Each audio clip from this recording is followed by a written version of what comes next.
keeping you informed and engaged. Now more than ever. This is Sekulow. We want to hear from you. Share and post your comments or call 1-800-684-3110. And now your host, Logan Sekulow. Welcome to Sekulow for your Wednesday. We've got a great show lined up for you today. A lot's happening, Will. But one of the things we wanted to jump right into, and Will Haynes, executive producer, is joining me in studio. We got some great segments coming up. But one of the things we wanted to jump to is obviously we're still talking about DOGE and what the Department of Government Efficiency and what they're uncovering. And you remember last week we discussed the cave, the retirement cave, I guess you'd want to call it, where underground people on little scooters and tricycles are pushing around. They're pushing around all these files for retirement. It takes months for one person in the federal government to get their retirement paperwork processed. But now, there was some pushback over the weekend. You probably saw a lot if you have liberal friends on the internet. But now they're uncovering, Will, that shockingly, something we didn't know, that there are a lot of people still living well beyond what we thought, according to the documentation. That's right. And if you saw Monday in D.C., there was a No King's Day protest on the Capitol Hill where liberals decided to go out and protest DOGE because apparently they love wasting taxpayer money on all these things that they're uncovering. However, Elon Musk put out on X something that came back when they were looking into Social Security. So they went through the rolls, and in the field for deceased, so Yes. that would mean if it was marked true, like in an Excel document, then that person would be deceased in the rolls. So in all the fields that were marked false, meaning they were still living, we came up with a bizarre list of age brackets. All right. And here's my favorite. I mean, even the oldest person in the world reported Currently. is 116 years old, living in Brazil. Currently alive. Currently alive. In the world. According to the rolls of Social Security, there are actually 3.6 million people still alive between the ages of 110 and 109. Okay. In the next category. So that's still within the range of there may be some alive. Doesn't feel like it should be that big of a number. Yes, so 3.6 million, 110 to 119. Feels like we know about that. You go to 120 to 129, 3.4 million still alive, 130 to 139. Just in the United States. 3.9. These are people with Social Security numbers. Yeah, so potentially receiving benefits. That is the inference from DOGE. That is what they're looking into to find out. But once again, waste, fraud, and abuse, this is classic example of if they don't even have their roles properly sorted, that they're still potentially sending out payments. And you stopped there, but that is not where it stops. The numbers keep going up. Yes, the numbers of people start to shrink down, hopefully. But you have it all the way to what's the highest number on there? 360 to 369 years of age. There is allegedly one active living person. Social Security numbers weren't even in existence. Hey, but look, when that person would have been. Our country wasn't even in existence. Look, there's 6,000 that are over 170. And there's 1,000 between the ages of 220 and 229. So when you see people going after the Department of Government Efficiency and saying, what's the point? This is the point. This is why we got to hold people accountable for what's going on. We actually have to have someone go in to these government records and clean things up. That's the start. The start is to clean things up. And listen, we're going to get involved in whatever way we can legally to make sure that, honestly, your taxpayer dollars are not going to things you don't want it to. And usually for us, that's, pro-abortion causes or something like that. But it's also this. It's also just straight waste. When we know there's something happening, it's being exposed, we're going to be there to help back it up. So I encourage you right now to support the work of the ACLJ. Do it right now by going to aclj.org. Become an ACLJ champion if you can. That's someone that gives on a monthly recurring basis. It's really easy. You just opt in. And that gives us a great baseline for the work that we get to do here each and every month. It doesn't have to be a big commitment. You pick how high you want that to be. You could start it, I think, as low as $5 a month, which is just, to cover processing fees, really. It has to be a minimum of $5, and then you can go up as high as you'd like. And again, the ACLJ is built on the backbone of individual donors and ACLJ champions.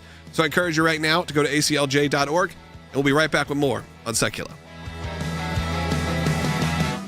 It's not optional for us to reduce the federal expenses. It's essential.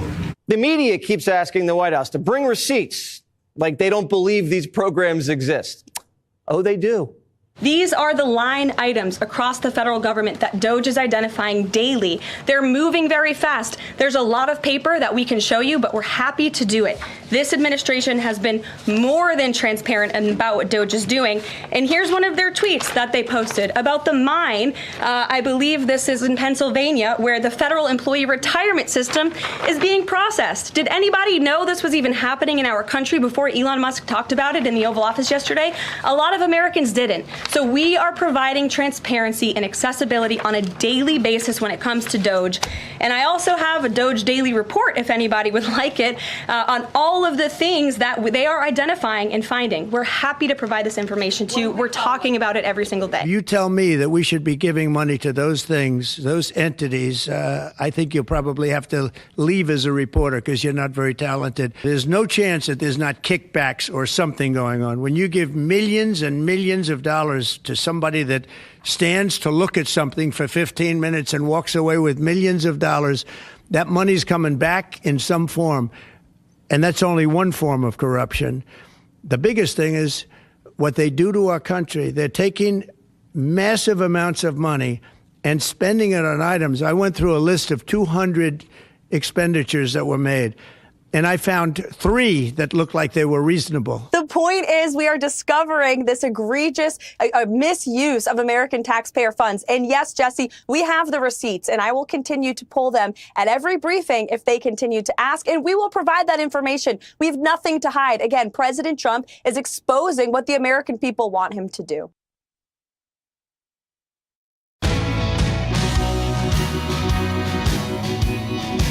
Welcome back to Sekulow. Amongst the many things that were showcased from the Department of Government efficiency, and again, we're going to take a lot of these calls at 1-800-684-3110. Some of the more outlandish ones, and some of the ones you may not even know were happening. And Will, before this, he showed me pictures of what looked like a scene from Indiana Jones, like the end of Raiders of the Lost Ark when they're putting in the Ark of the Covenant. There is, or maybe they're going into Petra in Jordan is what it looks like. But no, this is in Pennsylvania. If you're watching right now, you're seeing pictures of what appears to be some sort of cave, some climate-controlled cave, where currently there are government employees by hand individually processing the retirement plans for our government workers. And it's happening in the most inefficient and archaic ways. And again, nothing against the people who are doing this. It's their jobs. It's the fact that we have decided as the government, as the United States government, to not keep things up to date and upgraded.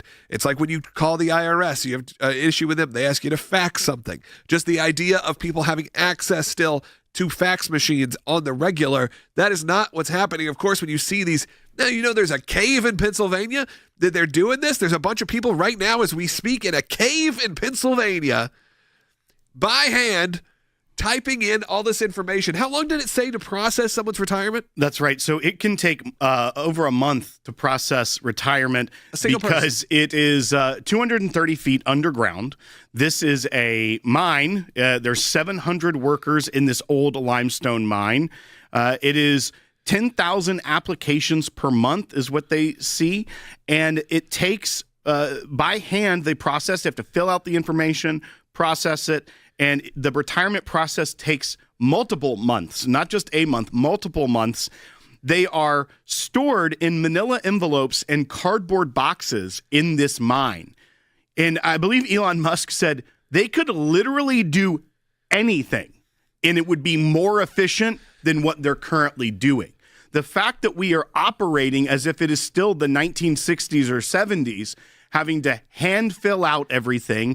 It's all paper copies to process this. It's stored in an underground facility. I mean, it's a beautiful cave. Nothing against the cave itself. But the cave is no longer offended at your... The fact that we're sitting here in 2025, and this is how they're still processing retirement of U.S. government employees, which, newsflash, there's about to be a lot more retirements coming up, and we'll get to that later because of the buyout plan that President Trump has offered many of these federal workers, where they can take a buyout and still get paid until September.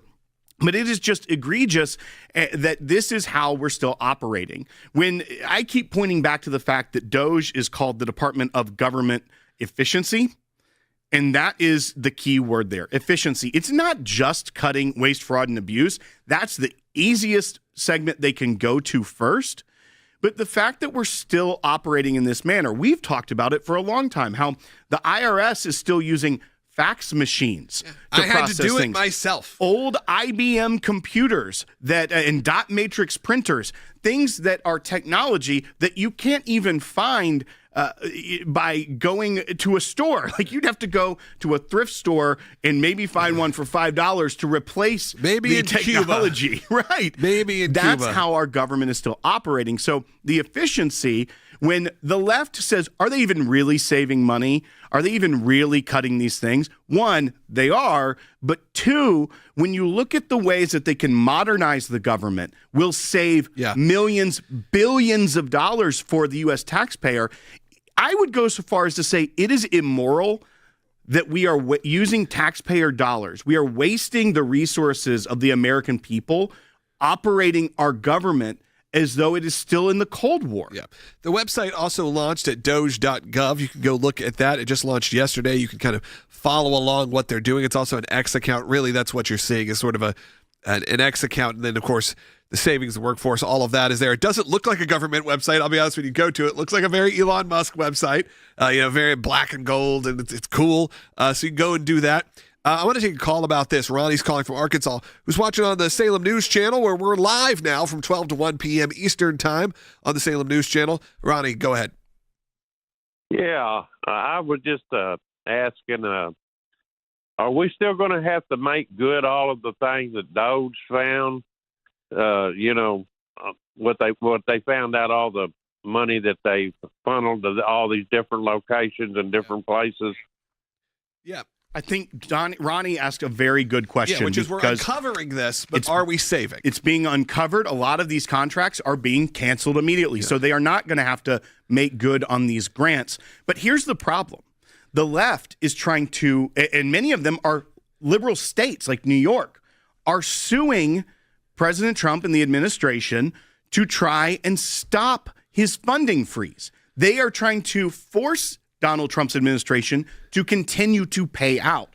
And what we have, and what the ACLJ did yesterday, is we filed in 3 different cases where the left is trying to stop the work of DOGE and the administration of making the country more efficient, saving taxpayers money.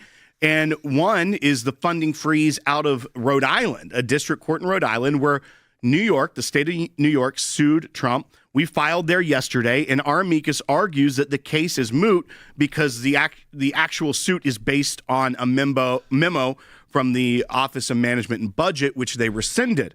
However, this is a very activist judge at the district court level.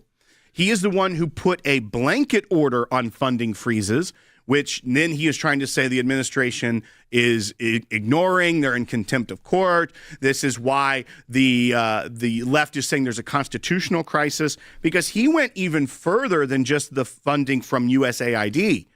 He said all funding freezes need to stop, including things like the Mexico City policy, which is a pretty normal funding freeze that happens when a conservative president comes into office. Usually it's one of those first day one or week one decisions where it's, like I said, but international funding of abortion, and usually it flip-flops immediately. Right. And so he's even trying to put that on hold. He also rejected briefs from outside groups yesterday. So our argument, he doesn't even want to hear, but we'll be ready at the appeals process on that one. Even though we already tried to file yesterday and did file, he just said, I don't want to read these.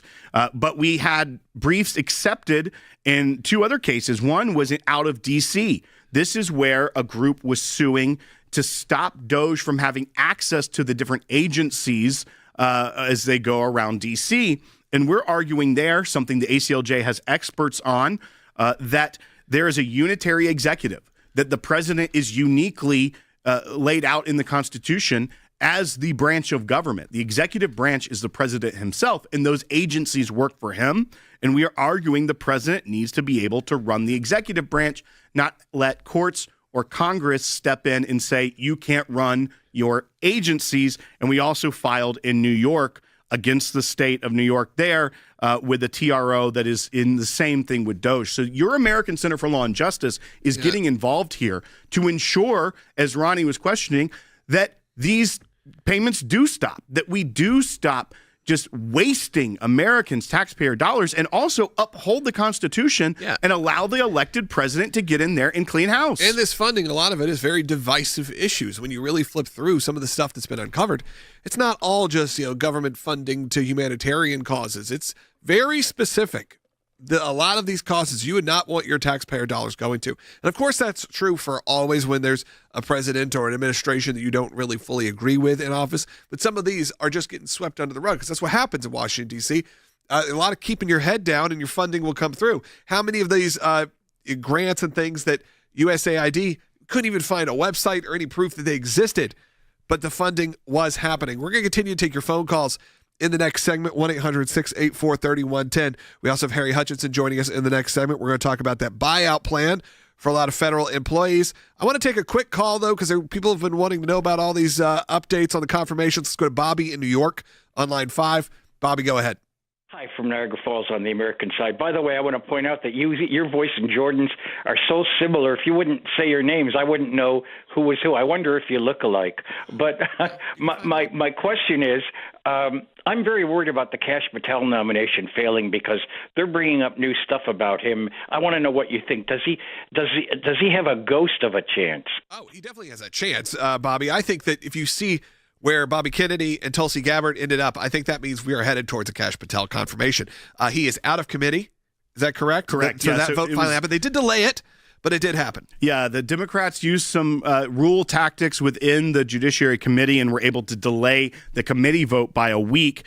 Dick Durbin is also on that Judiciary Committee. He is trying to now accuse Kash of perjury before the committee. However, he was passed out of committee today, 12-10, which is a party line vote.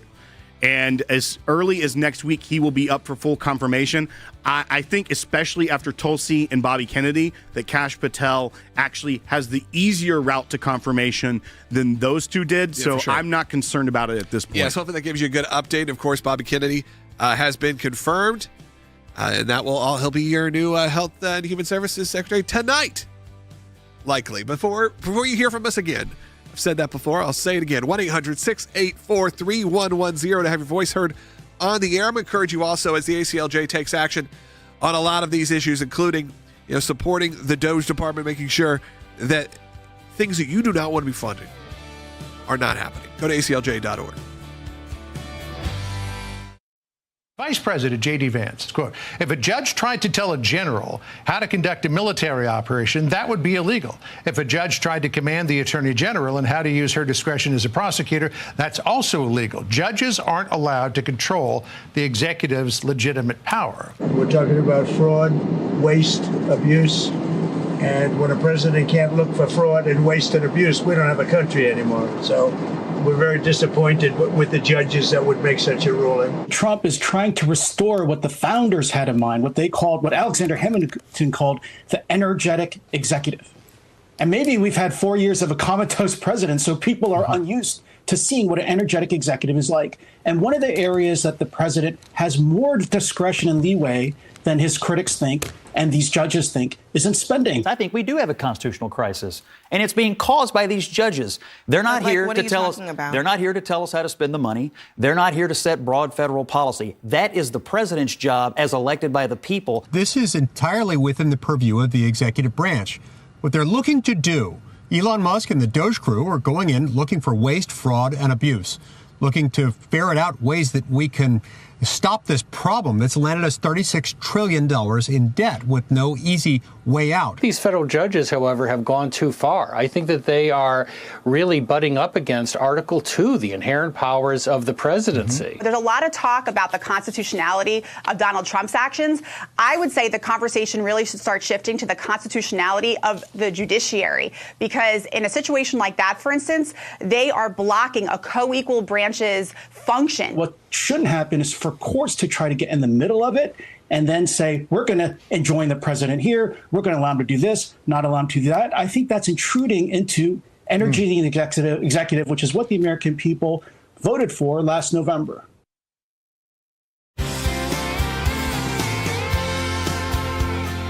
Welcome back to Sekulow. Keep calling. Phone lines are jammed right now, but we are going to have some open up at 1-800-684-3110. Harry Hutchinson's joining us in studio right now, Will, because one of the big moments right now is happening is you had a federal judge actually has let one of Trump's plans go through, and that is the federal buyout. This is something that has come up, and maybe some hearts and minds have been changed.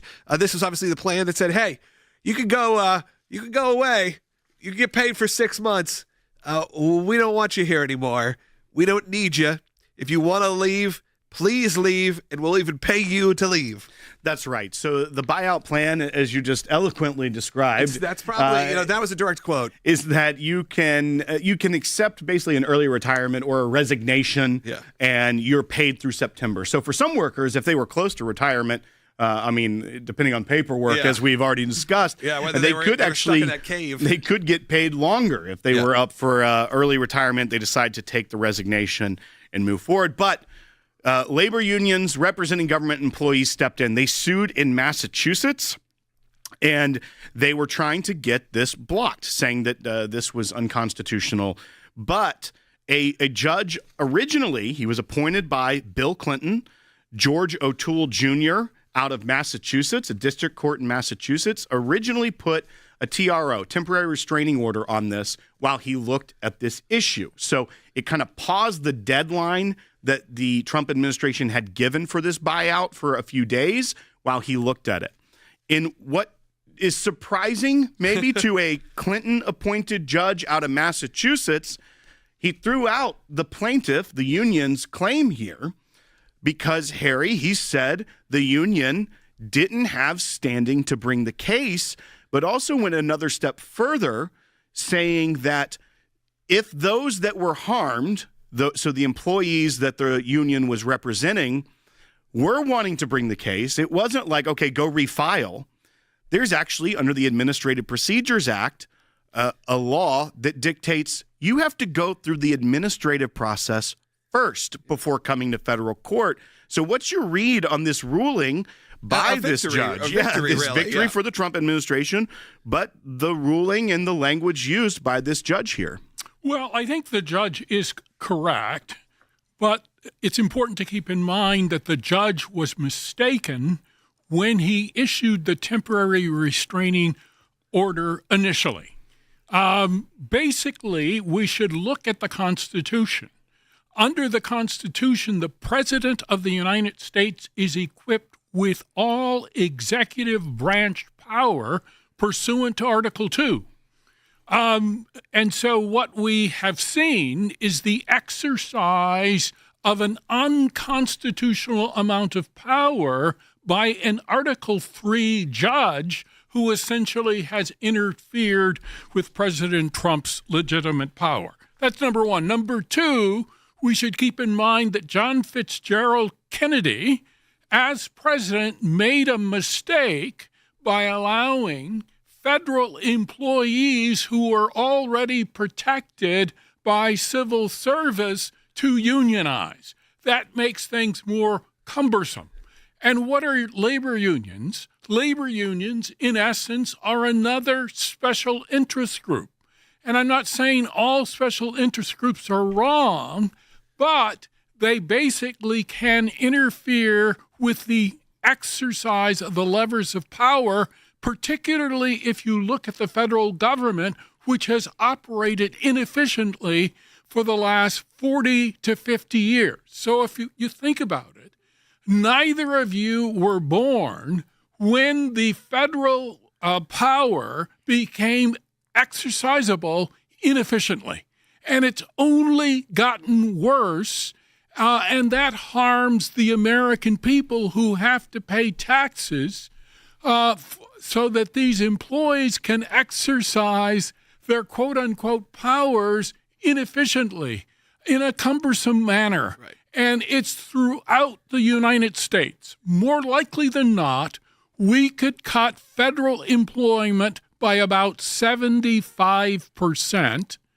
And many of the jobs currently performed by federal employees could be exercised by artificial intelligence, as opposed to having people in a cave somewhere in Pennsylvania. Well, I think that's a big question. And look, the conversation on AI has obviously raised a lot of eyebrows. But I also want to remind people we've been using some version of artificial intelligence for decades now. You're just only hear about it now because you can have a conversation with it. Remember, most of what you've been doing on your phone, on your computer, on anything, it just wasn't branded that way as artificial intelligence. But what you have now is the computer, I guess you could say, you can have a conversation with it. You can work with it a little bit more user-friendly. This is nothing new. Technology is moving forward. And what we've seen with the fax machines, with all of the things that have happened, is though technology has moved forward, the government, the federal government, will not move forward with their plans to change. And then you run up with these situations. Look, it is hard as someone who's a creator to have that decision too, of whether you utilize AI as a tool or whether you utilize it as a replacement. There's a lot that can go wrong.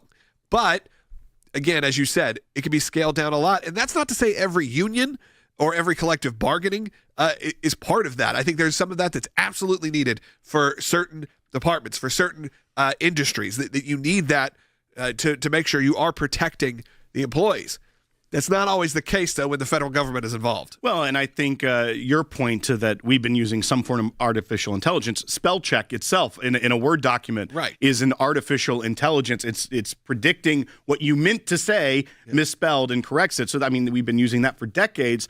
You just weren't talking to it. Right. Like having a conversation. I did see, and I want to get Professor Hutchison's take on this also as an economist. I saw a comment that said it's too expensive to upgrade the federal government because technology keeps advancing and then it would just continue to be all these replacement costs.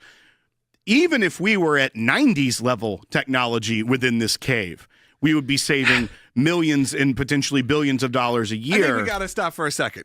Because if those who are just joining us, and I'm sure a lot of them are, when you say this cave, that is something that came up in segment 1 or segment 2. I think we need to restate. Oh, there it is, if you're watching. Let's restate about this cave, where currently there are employees there mining away on keyboards, making sure that federal employees get their retirement plan set up right, hundreds of feet underground. Right. Using archaic technology, and Elon Musk exposed it and said things like, literally, you could do anything else, and it would be more efficient than this. Right, and I think to that point, this cave, it's an inefficient process. It's costing the taxpayers a lot of money. Technology does continue to grow and evolve, but if you're looking at the economics of it, updating technology cost is going to save money in the long run for the federal government. Absolutely. And the federal government has been reluctant and, in many cases, incredibly slow in adapting to new technologies. Why? Because they recognize that new technologies save man hours.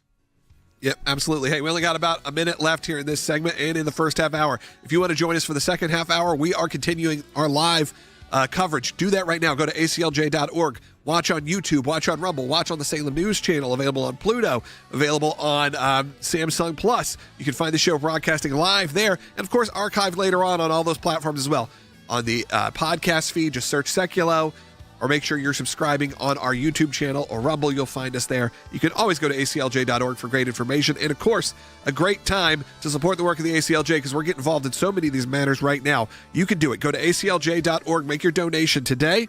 We got multiple cases that we are involved in. We're going to discuss some of those when we get back. Also, stay on hold because I'm going to be taking your calls earlier than usual. So stay on hold. We'll be right back. Welcome to the all-new ACLJ app. Expert analysis and insight big tech can't censor. Customize your news and get real-time alerts on the issues you care about. Advocacy is now at your fingertips. Take action, make a difference. Support the causes you care about with just one tap. Be the first to know. Breaking news alerts sent straight to your inbox. Everything you need, all in one place. Stay informed, stay empowered. Download today. We are so excited to announce the ACLJ's brand new app, completely redesigned to provide you with the best tools available to partner with us at the ACLJ. You can watch the daily Sekulow program, sign the petitions, customize your ACLJ membership experience, donate with the click of a button, and receive up-to-the-minute critical updates that the mainstream media can't censor. Just scan the QR code on your screen or go to your phone's app store, search ACLJ, and click install. It's that simple. Keeping you informed and engaged, now more than ever. This is Sekulow. We want to hear from you. Share and post your comments or call 1-800-684-3110. And now your host, Logan Sekulow.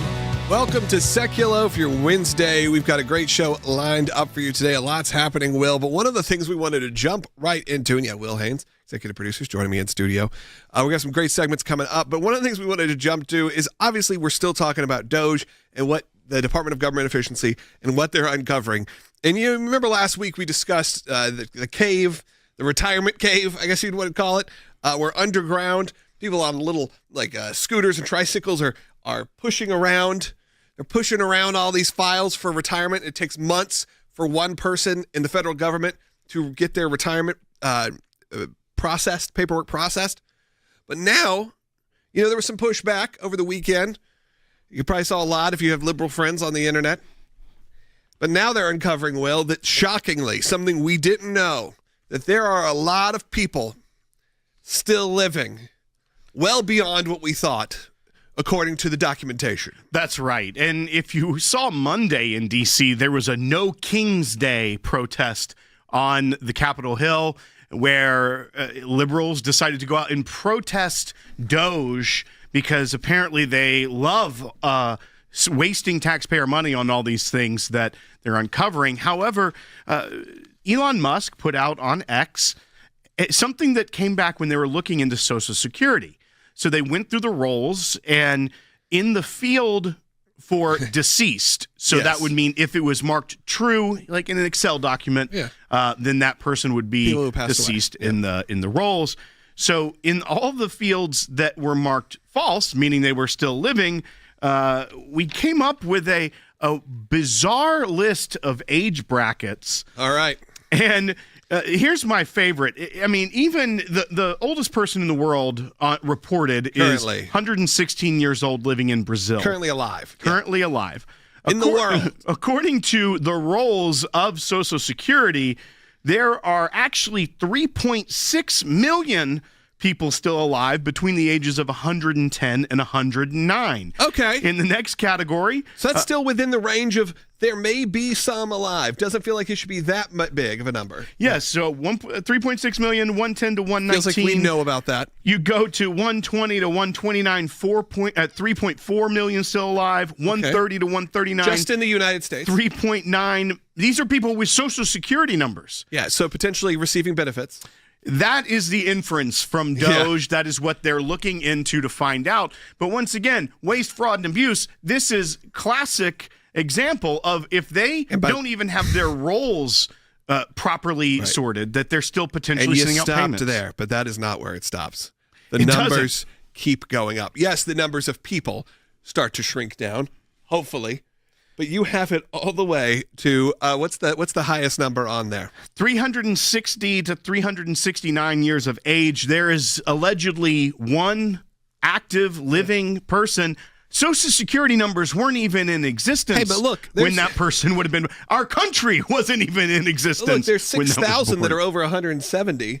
And there's 1,000 between the ages of 220 and 229. So when you see people going after the Department of Government Efficiency and saying, what's the point? This is the point. This is why we got to hold people accountable for what's going on. We actually have to have someone go in to these government records and clean things up. That's the start. The start is to clean things up. And listen, we're going to get involved in whatever way we can legally to make sure that, honestly, your taxpayer dollars are not going to things you don't want it to. And usually for us, that's, pro-abortion causes or something like that. But it's also this. It's also just straight waste. When we know there's something happening, it's being exposed, we're going to be there to help back it up. So I encourage you right now to support the work of the ACLJ. Do it right now by going to aclj.org. Become an ACLJ champion if you can. That's someone that gives on a monthly recurring basis. It's really easy. You just opt in. And that gives us a great baseline for the work that we get to do here each and every month. It doesn't have to be a big commitment. You pick how high you want that to be. You could start it, I think, as low as $5 a month, which is just, to cover processing fees, really. It has to be a minimum of $5, and then you can go up as high as you'd like. And again, the ACLJ is built on the backbone of individual donors and ACLJ champions. So I encourage you right now to go to aclj.org, and we'll be right back with more on Sekulow. Vice President JD Vance says that free speech in the UK is in retreat. This is the speech he gave. The threat that I worry the most about vis-a-vis Europe is not Russia, it's not China, it's not any other external actor. And what I worry about is the threat from within, the retreat of Europe from some of its most fundamental values, values shared with the United States of America. In Britain and across Europe, free speech, I fear, is in retreat. Margaret Brennan wasn't too impressed with Vance. Well, it sounded to a lot of these allies of the United States like they were being described as adversaries or autocrats. It was really the focus here, two things. One of them was migration, and the second was what Vice President Vance calls censorship. He was trying to bring that MAGA message of the enemy within. Face of the Nation host Margaret Brennan has made a bizarre statement where she blamed free speech for the horrors of the Holocaust. He was standing in a country where free speech was weaponized to conduct a genocide. And he met with the head of a political party that has far-right views and some historic ties to extreme groups. The context of that, and you know that the censorship I have to disagree with was you. specifically about the right. No, I have to disagree with you. Free speech was not used to conduct a genocide. The genocide was conducted by an authoritarian Nazi regime that happened to also be genocidal because they hated Jews and they hated minorities and they hated those that they had a list of people they hated, but primarily the Jews. There was no free speech in Nazi Germany. There was none. There was also no opposition in Nazi Germany. They were a sole and only party that governed that country. So that's not an accurate reflection of history. And I'm glad JD Vance has pointed it out. The question is whether or not our own political leaders will take any of this on board.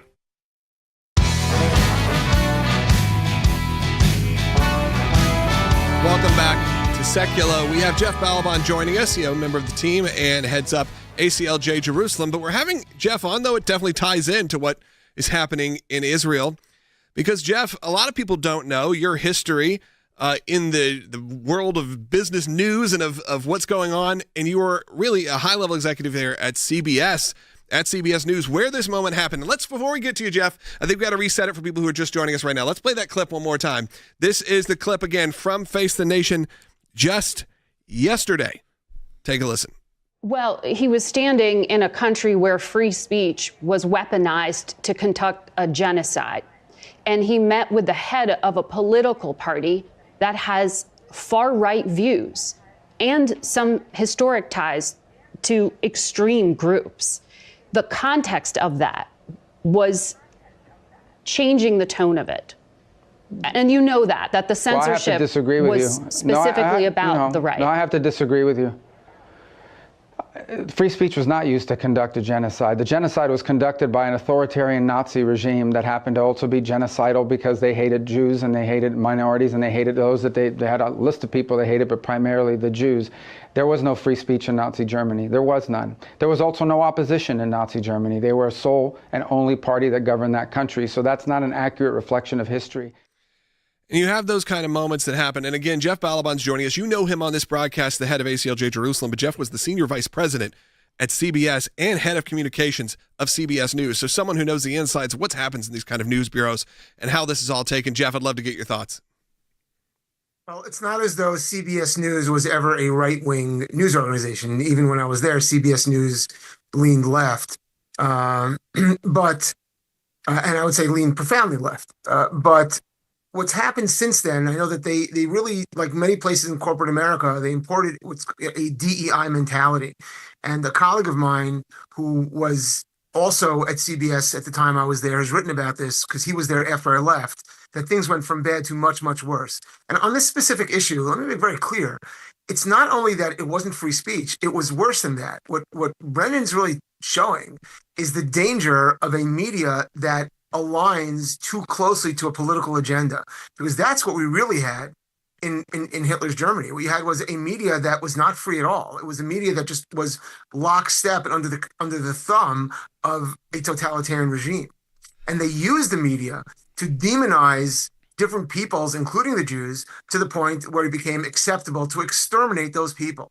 And so it's not free speech. It is a media that is used by a totalitarian regime. And unfortunately, Margaret Brennan gets it exactly reversed, and it's very unfortunate. And I'm actually ashamed for CBS News, and I'm not sure if there's been a sufficient response from CBS News directly for this statement. It goes against everything that any journalism organization should stand for in the United States of America. Well, and Jeff, as I like to point out here at the ACLJ, we do stand for true free speech and true freedom of the press, the First Amendment. These things are very important to our republic. But when you look deeper at what Margaret Brennan is saying there, it almost becomes clear that this Orwellian wordplay that's been taking place with progressives for decades, but even more recently with the rise of combating misinformation and things of that nature, that she's using free speech as a euphemism for either conservative speech that she likes to equate with Nazism, because that's what we saw during the last election cycle, or just a euphemism of all hateful speech. That even using free speech isn't true what she's talking about. She is talking about speech she doesn't like, which in reality, that is the point of the First Amendment, is that people are going to say things you don't like. And what is your best weapon against that? More speech. But they should be concerned about cracking down on free speech, because their very liberty as a free press should be determinative about protecting that First Amendment. Am I wrong on this? No, you're entirely right. And not only is my background in media, my background is as a lawyer, and obviously at ACLJ, we work in this space very much. And so the liberties, you can't segment out one of the Bill of Rights and take it out of its context. The Bill of Rights is the DNA for a free America. It's a DNA for the greatness of America. And what they've done is, yes, they've subverted the meanings of words. That's why they say speech is violence. And now free speech is becoming a tagline. And it's not just the media who are doing the opposite of their jobs, but becoming lackeys of a political agenda. You look at the judges that the left has appointed, Democrats have appointed. The judges are also talking about the Constitution the way Democrats in Congress talk about the Constitution, as though it's getting in the way of America being great, as opposed to it's the last line of defense for our society against the ravages of totalitarianism. So this is the exact opposite. You're right, William. They're using words to mean they're opposite, and they're trying to take everything that's good and turn it into evil. And it's extremely dangerous. Yeah, absolutely. Phone lines are open also for you. If you feel inspired after hearing this from Jeff, I want you to call in at 1-800-684-3110. And in the next segment, we'll take some more calls. But Jeff, I think that's why it's also important that there is alternative media options like what we do here at the ACLJ. It's what we do on the Sekulow broadcast, because we can get worldwide with our shows. We can go anywhere in the world if you have an internet connection, as long as the government allows it in the area, which, most areas they do. There's certain specific countries that don't. Of course, we need to fight against that. But in areas where they have some sort of free speech, we're able to be there because you hear this kind of rhetoric coming out of, you'd say, the mainstream media, the legacy media. And now we're finally having an opportunity, as those of us have been creating alternative media for years and years and years, to make a big impact. In the work of the ACLJ, that has been a huge arm of it. That's why we have people like you, Jeff, who are not only legal experts and can run things like ACLJ Jerusalem, but also have a background that's incredible in terms of media. When I'm looking into our control room right now, there are people who have worked on Fox News, who've worked on CNN, who've worked on some of the biggest shows on the planet. And we're able to recruit this incredible team to put together these shows because we know how important it is to have a media outlet you can trust. 100%. The part of the when the world went nuts about, the left went nuts when Elon Musk bought Twitter, is because Twitter is being used just to promote a certain kind of speech and tamp down other speech. Now, while it's true that more free speech means more obnoxious ideas, you can't have a government deciding which ideas or beliefs are permissible. That's the heart of freedom, is that you should be allowed to have your ideas and speech. And the only way to get to a free society is to allow for people to have a marketplace of ideas. That's the big concept. And instead of shutting it down and saying, we are incredibly tolerant of every idea that's exactly our own, which is really what the left does. We are, you're intolerant if you disagree with us. We are tolerant because we allow everyone to agree with us. And so the advent of these kinds of media and the democratization of media outlets like ACLJ, and of course the show is an essential part, just like the legal activity, just like the diplomacy that we do. The show is an essential part of communicating the truth to Americans. And if you're one of the thousands of people watching right now live, or then the hundreds of thousands that watch later on, whether on the podcast feed or on YouTube or on Rumble or ACLJ.org, I encourage you right now, when you're considering making a donation, know that it goes to fund this show as well. It's a hard thing to fundraise on, I'll be honest, when we tell people about this, because I don't think you understand the scope of what we're doing here. I always say I wish I could turn the camera around. You could see this incredible team, because we put together a top-notch team that could put on an incredible show for you each and every day. And this show is obviously to, as we say in the beginning, to inform and engage, to get you activated, to give you the tools to be able to go and defend yourself as well, or to be there for you when you need us.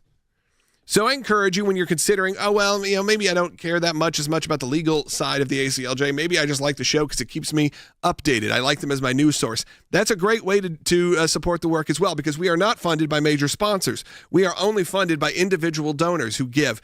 So people like you who are listening right now, go to aclj.org, make that donation today, and it's great, because you know that you're supporting an incredible team here. You heard Jeff Balaban. We're able to talk about the hypocrisy going on at CBS. Well, we have a former CBS executive on our team that you get to hear on the show each week. You hear Rick Grinnell. You heard until just last week, Tulsi Gabbard, an incredible amount of people. And then you go behind the scenes, and there's incredible people working behind the scenes. People that came from some of your favorite shows on legacy media, if you will, and some of the ones that are our friends. And it's really been amazing to put together this team and to see the impact we're being able to make. And Jeff, I did want to give a quick update on Israel, what's going on. Obviously, over the weekend, there was some movement. We were unsure what was going to happen, but how are things looking? Well, everything remains in a very tense state right now, because obviously President Trump threw down the gauntlet to the bad guys. And now the question is, what will Israel do? Israel obviously has the military power to devastate its enemies, but Israel's always very, very ginger about it. It's hard to say that because the world keeps on saying the opposite. And so Israel's now really confronted with, it's time to call an end to this nonsense, get all the hostages back, and finish this up. So we're watching real time as decisions are being made in terms of ramping up military activity. Fantastic. Thank you so much for joining us, Jeff, today. We really appreciate it. As I said earlier, phone lines are open for your calls. Looks like we have about 2 lines open right now, 1-800-684-3110. We'll get to your calls coming up in the next segment, whether that is what's going on in Israel, whether that's what's happening with that CBS story, or again, how we are treating our own military, as Will brought up, the fact that they are having their pay deducted to feed them and feed them poorly. Of course, these are people that only make about $30,000 a year to protect us as a nation. So what can we do to help? We're going to work on that here at the ACLJ. And again, I encourage you, we got to have the resources to protect all the agendas and all of the plans that you want to see this country have. So I encourage you, go to aclj.org right now. Become an ACLJ champion if you can. The DOGE Department of Government Efficiency, has entered the IRS and the Pentagon, and you have Pete Hegseth saying we welcome it, because if there's government waste, it doesn't matter if it's in our department or others, we want to get it taken care of. When you have a bureaucracy, which is what the Pentagon is, that has failed 7 audits in a row, meaning they can't account for where all of this $800 billion is going, then you have a culture problem. And that is what Pete Hegseth is tasked with changing, making the military focused back on protecting America and the relationship with many of the contractors that continually build things for the government and continually bill them for projects. It's out of control. And I have a prediction. I think you're going to see that Elon Musk, DOGE, and Pete Hegseth have done the impossible. They are miracle workers, They're literally. working together. What they are going to do is they are going to make those on the left all of a sudden be the biggest supporters of our troops. Right. Because now the headline and spin you're going to see is that they're making it more dangerous for our troops. They are making it so that we aren't going to be protected here at home, when they are the ones that have been forcing DEI and all these pet projects on the military. But when you have a bureaucracy, we've seen how many of the generals have become so political instead of remaining generals within the Pentagon. Right. You have a situation where it becomes just like any other bureaucracy. And when you have $800 billion and you know that the lethality of the military isn't where it has been, what we need is a culture change, and people want their money spent wisely. And so that's what this is doing. It is using the funds that they have to redirect and make it more effective. Welcome back to Sekulow. We're going to take your phone calls now, and we got two lines still open at 1-800-684-3110. Let's go to a caller we take quite a bit. Bill in Wyoming. Bill, let's see. You're on the air. Go ahead. Hi. Thanks for taking my call. You're talking to a very angry veteran. Now, it's been some time since I've been stationed abroad, but I'm talking about this business about the payment. Now, my memory is that we did pay for our food when I was in the service at the different facilities. And if we had to be compensated, it would be because of the fact that they had to upgrade the facilities to service better, or get our pop machines in, if you know what I mean. Something like that. But the thing of it is that if they had no capability of doing that, they would give us a payment so we can eat elsewhere, or if we were married, we were paid to, compensate for that. This is ridiculous. I don't see why they should have to take that kind of money out of our own paychecks. Yeah, Bill, I think we felt that way as well. Will was sending me a lot of texts over the weekend about the way that we're treating our troops has always been questionable at best. But when these kind of moments get exposed, we got to be able to act quickly and fix any problems we see. If you have a Department of Government Efficiency, get in there and say, you know what? We know we want to cut spending, but there are some places where spending is okay. And maybe we can allocate enough funds to feed our military instead of all of the craziness that's happening all around the world that we're funding. Well, and reality is, if you're our age, many of your peers that have gone overseas and fought in a war, a very bloody, violent war in Afghanistan or Iraq. I have close friends of mine, family members that chose to serve, a very close family member that had a very thriving career and decided to drop that to go serve our country. And you see the horrors that they endured in this war, fighting sacrificially for our country to protect Americans. And knowing the baggage that many veterans bring home and struggle with. And we've had the discussions about the appropriate mental health care that our veterans are receiving, or the lack thereof. And just to see that it's not even the veterans that they're leaving behind.